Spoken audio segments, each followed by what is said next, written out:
Indo Nepal सीमा से अब बिना भंसार सीमा शुल्क 500 रुपए तक के सामान ले जाने तक की छूट दी गई है। नेपाल सरकार ने भारत नेपाल सीमा पर भंसार सीमा शुल्क 100 रुपए नेपाली से बढ़ाकर 500 रुपए नेपाली कर दिया है। अब 500 रुपए तक की दैनिक उपयोग की वस्तुएं खरीदने पर सीमा शुल्क नहीं देना होगा।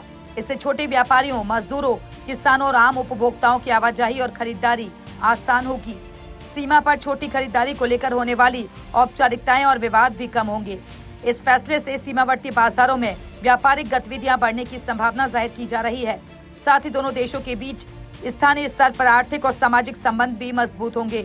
जानकारी के मुताबिक आदेश बुधवार से प्रभावी हो गया है, जिसमें नेपाल के वित्त मंत्रालय द्वारा जारी राजपत्र अधिसूचना के अनुसार अब स्थल मार्ग से सीमा पार करने वाले यात्री 500 रुपए नेपाली रुपए तक मूल्य की निजी उपयोग की वस्तुएं बिना भंसार शुल्क के नेपाल ले जा सकेंगे। इससे पहले 100 रुपए नेपाली रुपए से अधिक मूल्य की वस्तुओं पर कड़ी रोक लगाए जाने के बाद सीमा क्षेत्रों में विरोध के स्वर तेज हो गए थे। मामला नेपाल संसद तक पहुंचा था और व्यापक विरोध के बाद नेपाल सरकार को अपने निर्णय में संशोधन करना पड़ा। नई व्यवस्था के तहत सीमा पर तैनात भंसार अधिकारी उचित कारण पाए जाने पर 500 रुपए तक मूल्य की निजी वस्तुओं को बिना शुल्क लगाए प्रवेश की अनुमति दे सकेंगे।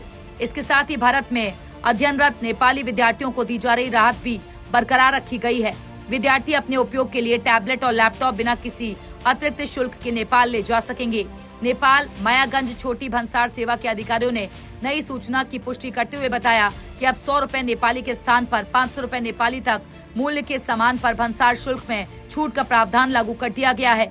नेपाल सरकार के इस फैसले से दोनों देशों के नागरिकों ने प्रतिक्रिया व्यक्त करते हुए कहा है कि सरकार ने सीमा पर बसे नागरिकों और व्यापारियों की मूल समस्या का समाधान नहीं किया है।